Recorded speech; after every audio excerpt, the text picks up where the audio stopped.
જય માતાજી મિત્રો, કાલે આપણે બેચરાજી બહુચરમાના દર્શન કર્યા અને બેચરાજી ગામ જોયું. હવે તમને કહીશ કે બેચરાજીમાં બહુચરમાનું મંદિર કેવી રીતે બન્યું અને બેચરાજી મેળો કેમ ભરાય છે. અને રાતે આજે મારા દાદાની સાથે બેઠો હતો અને મારા દાદાજીએ બહુચરમાનો ઇતિહાસ કહ્યો કે બેચરાજી મંદિર કેવી રીતે બન્યું, બહુચરમાની સ્થાપના કેવી રીતે થઈ, બહુચરમાનો મેળો કેમ ભરાય છે અને જોનો ઇતિહાસ કયો. તમને પણ સાંભળવાની મજા આવશે, નવું જાણવાની મજા આવશે. અને વિડીયોને લાઈક કરજો, શેર કરજો અને શેર કરજો.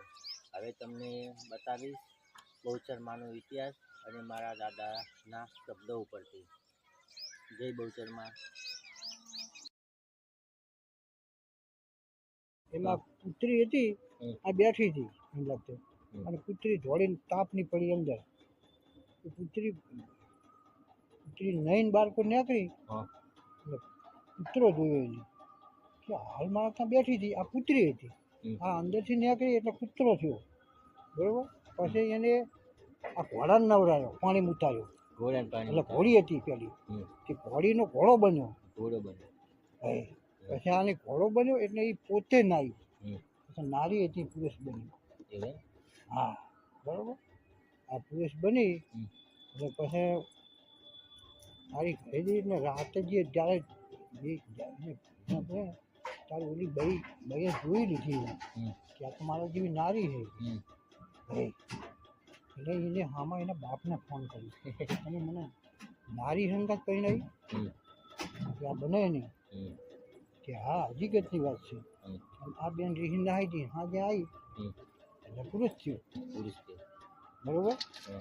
એટલે પછી એમ પૂછ્યું, બેન કાલ તું હતી ને મારા જેવી હતી શું, તો આ શું કારણ કે એ કંઈ કદાચ ઓલા ભવના આપણા સંસ્કાર હશે, બરોબર. હું નારી જ હતી પણ આ જો આ ઘોડી લઈને જઈ, મારી ઘોડી હતી એના બદલે માતાજીએ ઘોડો કર્યો. હવે એની ગરબી છે, માએ ઘોડીનો ઘોડલો બનાવ્યો મારી અંબાજીમાં છે ને બહુચરમાનું મંદિર.